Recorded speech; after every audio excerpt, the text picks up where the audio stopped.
আসসালামু আলাইকুম স্নেহের প্রিয় শিক্ষার্থীরা, আমি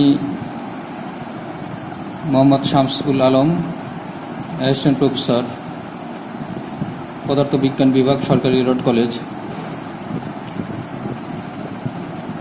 আজ আমি তোমাদের সামনে কোয়ান্টাম মেকানিক্সের বেসিক কিছু ধারণা নিয়ে আলোচনা করব।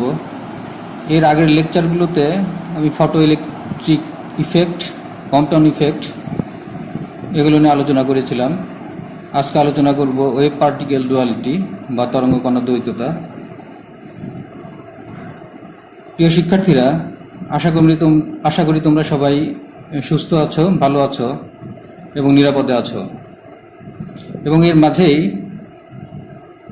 তোমরা তোমাদের লেখাপড়া চালিয়ে যাচ্ছ। তাহলে চলো আমরা কোয়ান্টাম মেকানিক্সের খুব গুরুত্বপূর্ণ একটা বিষয় আজকে আলোচনা করব আমরা, ওয়েভ পার্টিকেল ডুয়ালিটি বা তরঙ্গ কণা দ্বৈততা। ওয়েভ পার্টিকেল ডুয়ালিটি বা তরঙ্গ কণা দ্বৈততা সম্পর্কে কিছু ভূমিকা আমি রাখতে চাই, আলোচনা করতে চাই। এর আগে আমরা দেখেছি ফটো তড়িৎ ক্রিয়া, কম্পটন ক্রিয়া, এগুলো তোমার ক্লাসিক্যাল মেকানিক্সের যে তত্ত্বগুলো আছে সেগুলো দিয়ে ব্যাখ্যা করা যাচ্ছিল না, এবং এগুলো তরঙ্গ তত্ত্ব, আলোর যে বিকিরণের আলোর তরঙ্গ তত্ত্ব রয়েছে সেগুলো দিয়েও ব্যাখ্যা করা যাচ্ছিল না। যেরকম আলোর তরঙ্গ তত্ত্ব দিয়ে ব্যতিচার, অপবর্তন, সমবর্তন, এইসব আলোকীয় ঘটনাগুলো খুব সুন্দরভাবে ব্যাখ্যা করা গেল। আমরা এর আগে দেখিয়েছিলাম ফটো ইলেকট্রিক ইফেক্ট এবং কম্পটন ইফেক্ট কিভাবে আমরা কোয়ান্টাম মেকানিক্স দিয়ে ব্যাখ্যা করেছি। এখন আমরা জানি বিজ্ঞানী ম্যাক্স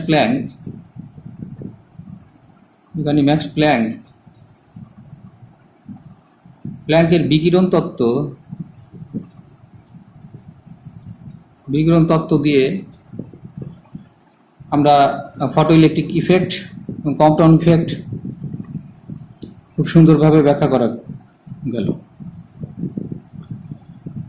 এবং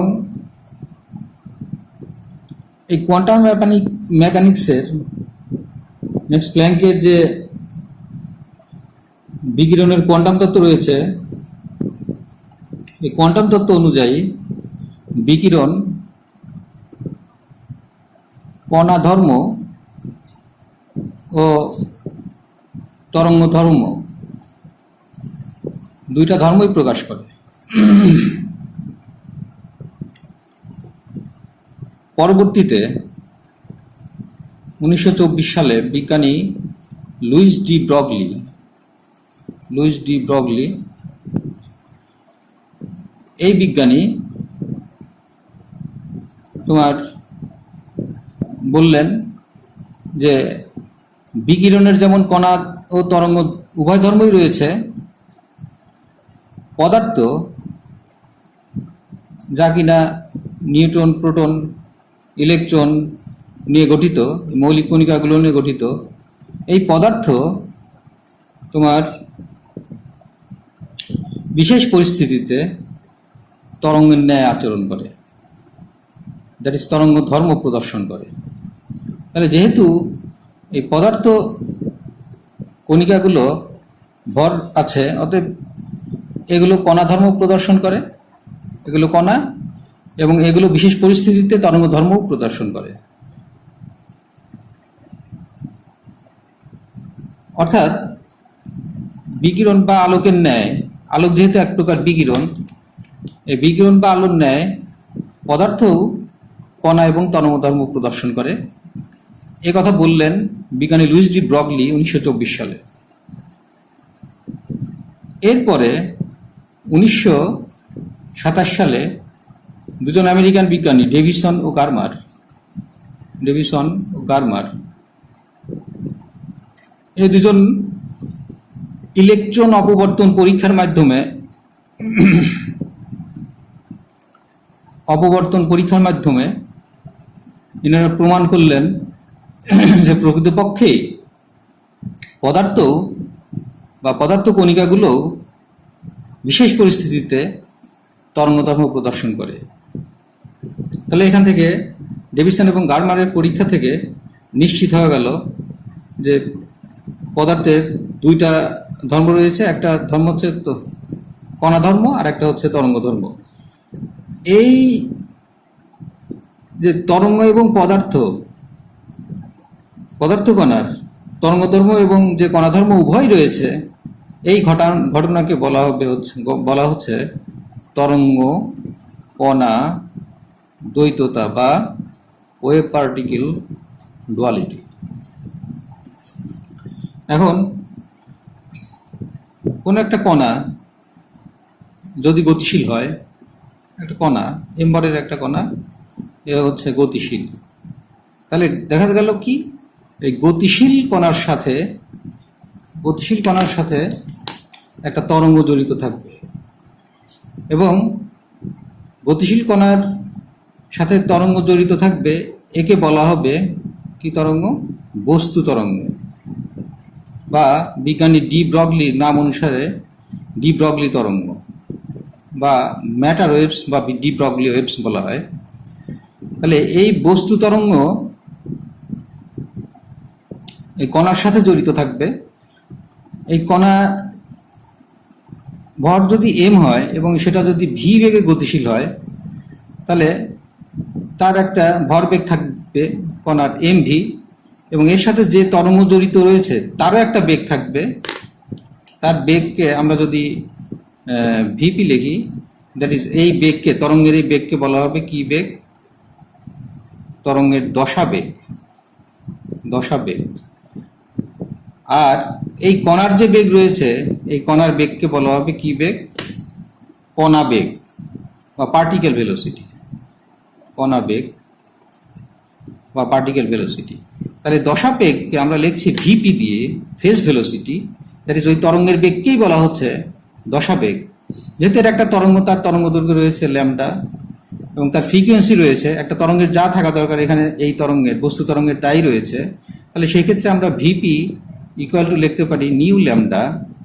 এখন নিউকে 2 পাই দিয়ে যদি গুণ করি, তাহলে ল্যামডাকে আমাকে 2 পাই দিয়ে ভাগ করতে হবে।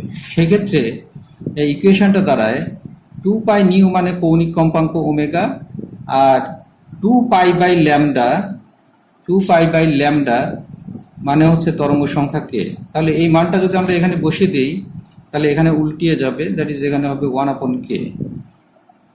তাহলে আমরা ফেজ ভেলোসিটি বা তরঙ্গ বেগকে আমরা লিখতে পাচ্ছি কি দিয়ে? VP equal to omega divided by k. এটা হচ্ছে এই তরঙ্গের বেগ, ডি ব্রগলি তরঙ্গের বেগ, বা একে বলা হবে দশা বেগ। আর কণা বেগ, এখানে যেহেতু কণা রয়েছে, কণা ইকুয়াল টু কত হবে? কণা বেগ কত হবে? কণা বেগ ভি, এটাকে আমরা লিখতে পারবো তোমার ভি ইকুয়াল টু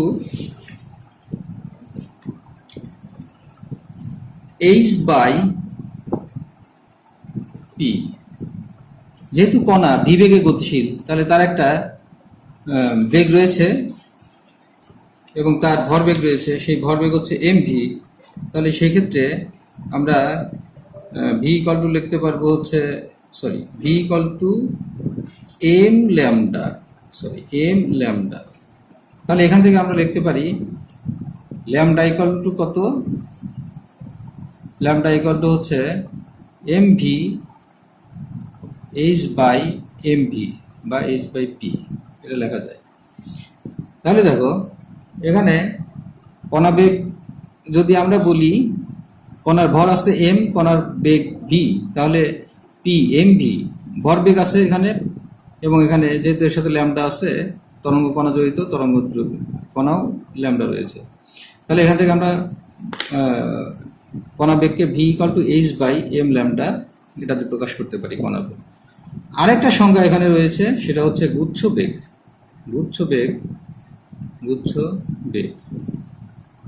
গুচ্ছ বেগ কাকে বলা হয়?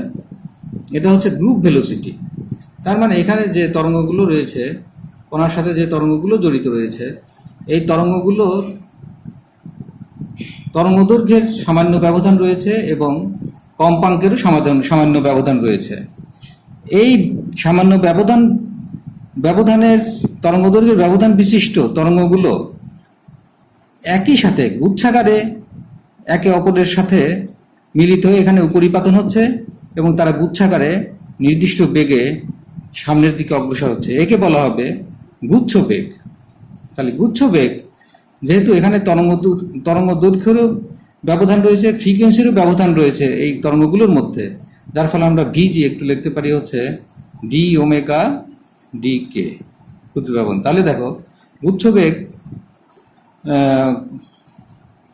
ভিজি, দশা বেগ ভিপি, আর কণা বেগ এখানে হলো ডি। তাহলে এই তিনটা সংজ্ঞা আমাদেরকে জানতে হবে। তাহলে বস্তু তরঙ্গ, বস্তুর সাথে জড়িত বা কণার সাথে জড়িত যে তরঙ্গ তাকে বলা হবে বস্তু তরঙ্গ। তাহলে এই বস্তু তরঙ্গের বৈশিষ্ট্যগুলো কি সেটা আমরা এখন বোঝার চেষ্টা করি। বস্তু তরঙ্গের বৈশিষ্ট্যগুলো আমাদের একটু জানতে হবে। বৈশিষ্ট্যগুলো 1 নম্বর, এটা তড়িৎ চুম্বকীয় তরঙ্গ নয়। আলো যেমন একটা তড়িৎ চুম্বকীয় তরঙ্গ, এই বস্তু তরঙ্গ বা বস্তুর সাথে জড়িত যে তরঙ্গ, এটা ইলেকট্রোম্যাগনেটিক ওয়েভ বা সাউন্ড ওয়েভ এই ধরনের কোনো তরঙ্গ নয়। এটা স্পেশাল কাইন্ড অফ ওয়েভ, অন্য ধরনের তরঙ্গ। তাহলে এটা আমাদের জানতে হবে এটা ইলেকট্রোম্যাগনেটিক বা সাউন্ড ওয়েভ, যে ওয়েভগুলোকে আমরা ওয়েভ বলছি, সাউন্ড ওয়েভ বা ইলেকট্রোম্যাগনেটিক ওয়েভ, এই তরঙ্গ নয়, এটা ভিন্ন ধরনের তরঙ্গ। 2 নম্বর বৈশিষ্ট্য আমরা বলছি যে বস্তু তরঙ্গ, এই বস্তু তরঙ্গ বস্তু কণাকে চালিত করছে, যার জন্য একে বলা হয় চালক তরঙ্গ বলা হয়। এটা আমাদের জানতে হবে যে তার চালক তরঙ্গ কি। তাহলে বস্তু তরঙ্গকে আমরা চালক তরঙ্গ বলবো, কারণ এই বস্তু তরঙ্গটাই ওই বস্তুটাকে চালিত করছে। বস্তু তরঙ্গের বেগ, দ্যাট ইজ বস্তু তরঙ্গের বেগ মানে ভিপি বা বস্তু তরঙ্গের দশা বেগ, ফেজ ভেলোসিটি। এই বস্তু তরঙ্গের বেগ তোমার বস্তু কণিকার বেগের উপর নির্ভর করে, দ্যাট ইজ কণা বেগের উপর নির্ভরশীল। কণার বেগ যত বেশি হবে, যেহেতু তরঙ্গ কণার সাথে জড়িত, অতএব তোমার বস্তু তরঙ্গের কণার বেগ যত বেশি হবে, বস্তু তরঙ্গের বেগও সমানুপাতিক হারে বৃদ্ধি পাবে অথবা কমবে। নাম্বার 3, এটা একটা সম্ভাব্য তরঙ্গ। এটা যে সব বস্তুর সাথেই এই তরঙ্গ জড়িত থাকবে এমন কোনো ঘটনা নয়। বিশেষ বিশেষ পরিস্থিতিতে ওই কণা তরঙ্গের মতো কাজ করবে, এজন্য এটাকে বলা হচ্ছে এটা একটা সম্ভাব্য তরঙ্গ। এর আগে যে তরঙ্গগুলো আমরা করেছি, বিকিরণের ক্ষেত্রে ইলেকট্রোম্যাগনেটিক ওয়েভ বা শব্দের ক্ষেত্রে সাউন্ড ওয়েভ, এই ধরনের তরঙ্গ এটা নয়, যেহেতু অতএব একে বলা হচ্ছে সম্ভাব্য তরঙ্গ। নাম্বার 4, বস্তুর তরঙ্গ বেগ বা ফেজ ভেলোসিটি বা দশা বেগ বলা হচ্ছে যাকে তাহলে এই ফেজ ভেলোসিটি কার চেয়ে বড় হবে? আলোর বেগের চেয়ে বেশি হবে। তাহলে আমরা জানি আইনস্টাইনের আপেক্ষিকতার তত্ত্ব থেকে যে এই মহাবিশ্বে কোনো কিছুর বেগই আলোর বেগের চেয়ে বেশি হতে পারে না। কিন্তু এখানে ম্যাথমেটিক্যাল ক্যালকুলেশন যদি আমরা করি, সেক্ষেত্রে দেখা যায় যে বস্তু তরঙ্গ বেগ বা বস্তু তরঙ্গের দশা বেগ আলোর বেগের চেয়ে বেশি। আসলে এর একটা ফিজিক্যাল সিগনিফিকেন্স রয়েছে। এর মানে এই নয় যে আলোর বেগের চেয়ে আসলে বেশি, কিন্তু থিওরিটিক্যালি দেখা যাচ্ছে যে না, এটা আলোর বেগের চেয়ে বেশি। এর একটা আলাদা এক্সপ্লেনেশন রয়েছে। সেই এক্সপ্লেনেশনগুলো আমরা যখন একটা ইকুয়েশন প্রতিপাদন করতে যাব, তখন গিয়ে আমরা বুঝতে পারবো, তাৎপর্য যখন আলোচনা করব। এটা কোনো ভৌত ঘটনা নয়। যেরকম কোনো বস্তু থেকে যে বিকিরণ হয়, বিকিরণের মাধ্যমেই আলোর সৃষ্টি হয়, এবং আলো ছাড়াও অন্যান্য ইলেকট্রোম্যাগনেটিক ওয়েভগুলো, যেরকম এক্স রে, গামা রে, রেডিও ওয়েভ, এগুলো বের হচ্ছে, কিন্তু এগুলো আমরা চোখে দেখি না। শুধুমাত্র বিকিরণের যে অংশ আমরা চোখে দেখি একে বলা হচ্ছে আলো। অতএব এই যে বিকিরণ, বস্তু যে বিকিরণ হচ্ছে, বিকিরণ এটা হচ্ছে তোমার একটা ভৌত ঘটনা, দ্যাট ইজ আলোকীয় ঘটনা, একটা ভৌত ঘটনা। কিন্তু এই বস্তু তরঙ্গ এটা কোনো ভৌত ঘটনা নয় বা ন্যাচারাল ফেনোমেনা নয়, এটা আমাদের জানতে হবে এখান থেকে। তাহলে এই তরঙ্গের ডিফারেন্সিয়েটটা আমরা করতে পারলাম অন্যান্য তরঙ্গ থেকে। এটা অন্যান্য তরঙ্গের ক্ষেত্রে আমরা যেমনটা ভাবি, এ তরঙ্গের ক্ষেত্রে এরকম ভাবলে চলবে না। এই বৈশিষ্ট্যগুলো আমাদেরকে একটু মনে রাখতে হবে।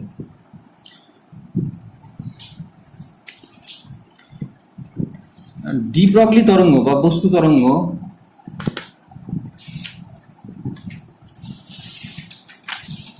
এর একটা সমীকরণ আছে। এই সমীকরণটা খুবই বিখ্যাত সমীকরণ। এই সমীকরণটা আমাদের জানা দরকার। সিম্পল একটা সমীকরণ, আমরা এটা একটু প্রতিপাদন করে দেখব। এই সমীকরণের নাম হচ্ছে ডি ব্রগলি তরঙ্গ সমীকরণ। তাহলে আমরা এখন ডি ব্রগলি তরঙ্গ সমীকরণটা প্রতিপাদন করে দেখি। ডি ব্রগলি তরঙ্গ সমীকরণ। তাহলে আমরা আগের আলোচনা থেকে বুঝতে পারলাম ডি ব্রগলি তরঙ্গ কি বা বস্তু তরঙ্গ কি। ডি ব্রগলি তরঙ্গ বা বস্তু তরঙ্গ এটা হচ্ছে পদার্থ কণিকা। যখনই কোনো পদার্থ বা পদার্থ কণিকা যখন গতিশীল হবে, এই গতিশীল বস্তুর সাথে যে তরঙ্গ জড়িত থাকবে, এই তরঙ্গকে বলা হবে ডি ব্রগলি তরঙ্গ। তাহলে ডি ব্রগলি তরঙ্গের ক্ষেত্রে আমরা যদি এখানে আইনস্টাইনের মাস এনার্জি রিলেশন ব্যবহার করি এবং বিজ্ঞানী ম্যাক্স প্ল্যাঙ্কের রেডিয়েশনের যে সূত্র রয়েছে E=h², এটা ব্যবহার করি, এটা ব্যবহার করলে এখান থেকে এই সমীকরণটা প্রতিপাদন করা যেতে পারে। তাহলে একটা কণা আছে, m ভরের একটা কণাটা v বেগে গতিশীল এবং কণার সাথে যে তরঙ্গ জড়িত রয়েছে, যেহেতু একটা তরঙ্গ তার ফ্রিকোয়েন্সি রয়েছে এবং তার কম্পাঙ্ক আছে। তাহলে যেহেতু ফ্রিকোয়েন্সি আছে, কম্পাঙ্ক আছে, তাহলে এখান থেকে আমরা ম্যাক্স প্ল্যাঙ্কের বিকিরণ তত্ত্ব ব্যবহার করতে পারি। তাহলে ম্যাক্স প্ল্যাঙ্কের তত্ত্ব থেকে আমরা লিখতে পারি E=h², planks hypothesis, equation number 1। আমরা আইনস্টাইনের যদি কণাটা যদি পদার্থ কণা হয়, দ্যাট ইজ এটা মৌলিক কণিকা, ইলেকট্রন, প্রোটন, নিউট্রন অথবা ফোটন হয়, যার ভর আছে, এই ধরনের বস্তুর ক্ষেত্রে আমরা আইনস্টাইনের থিওরি অফ রিলেটিভিটির ইকুয়েশন ব্যবহার করতে পারি। তাহলে কোনো আইনস্টাইনের রিলেটিভিটি থেকে আমরা যেটা লিখতে পারি সেটা হচ্ছে আইনস্টাইন এর তত্ত্ব থেকে আমরা লিখতে পারি m ভরের বস্তু যদি c বেগে গতিশীল হয়, তাহলে সেই ক্ষেত্রে তার যে এনার্জি হবে, সেই এনার্জিটা হবে E=mc²। That is equation number 2।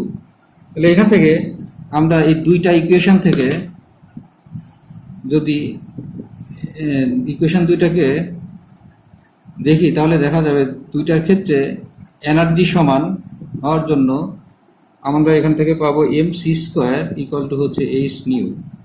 তাহলে mc h² ডিভাইডেড বাই, এই সিটা নিচে একটা সি নিচে দিয়ে দিলাম, তাহলে ν/c হলো।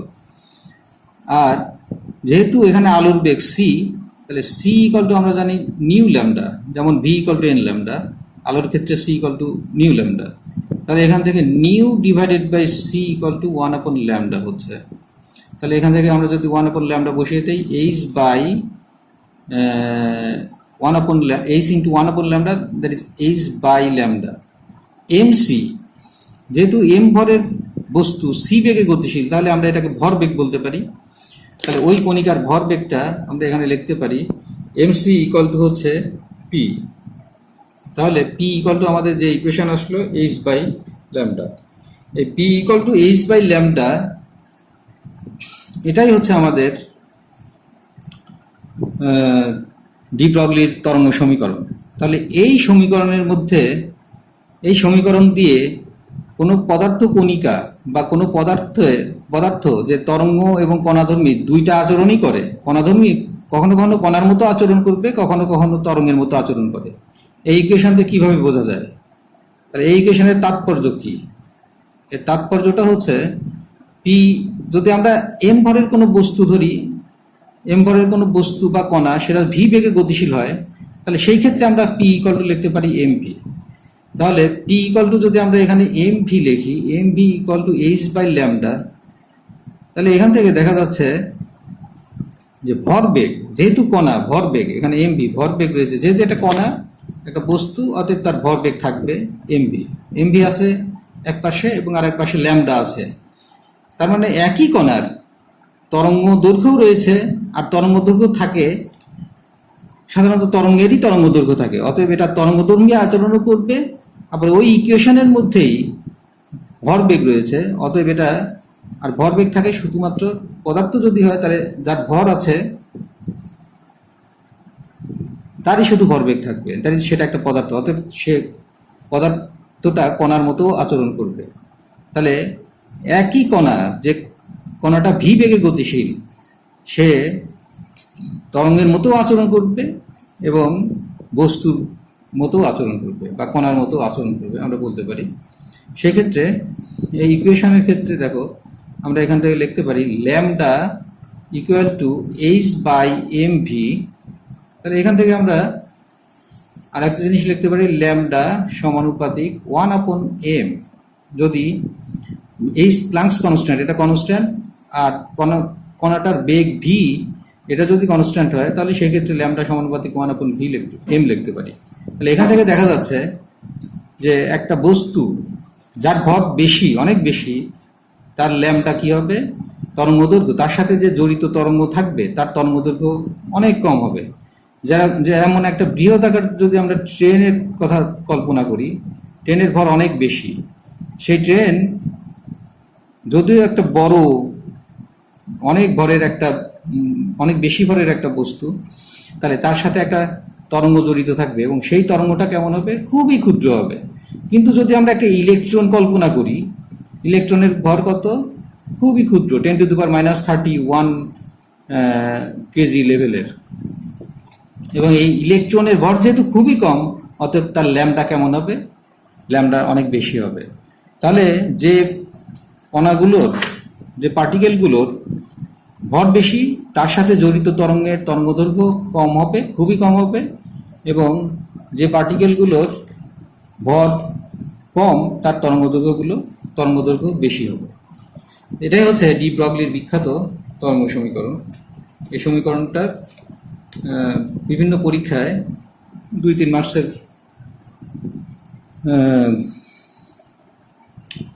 সেট থাকে এবং সেগুলো তোমাদের ভালোভাবে একটু দেখতে হবে। খুবই সহজ একটা ফর্মুলা, এই ফর্মুলাটা প্রতিপাদন একটু জানতে হবে। তাহলে এটা আমরা পেলাম।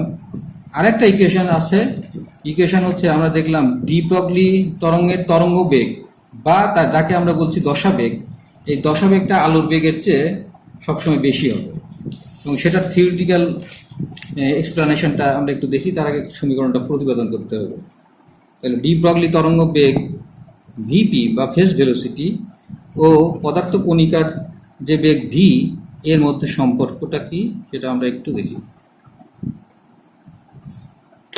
এখানে একটা কণা, এখানে যে কণা রয়েছে, এই কণাটা ধরো গতিশীল, একটা কণা গতিশীল, কি বেগে গতিশীল, কণার বেগ ভি বেগে গতিশীল। যেহেতু কণা, তার ভর রয়েছে এম, এবং তার সাথে যে জড়িত তরঙ্গ রয়েছে, যেহেতু তরঙ্গ, অতএব এটা হচ্ছে, এই তরঙ্গকে বলা হচ্ছে ডি ব্রগলি তরঙ্গ বা বস্তু তরঙ্গ। এর বেগকে আমরা বলছি কি, ফেজ ভেলোসিটি।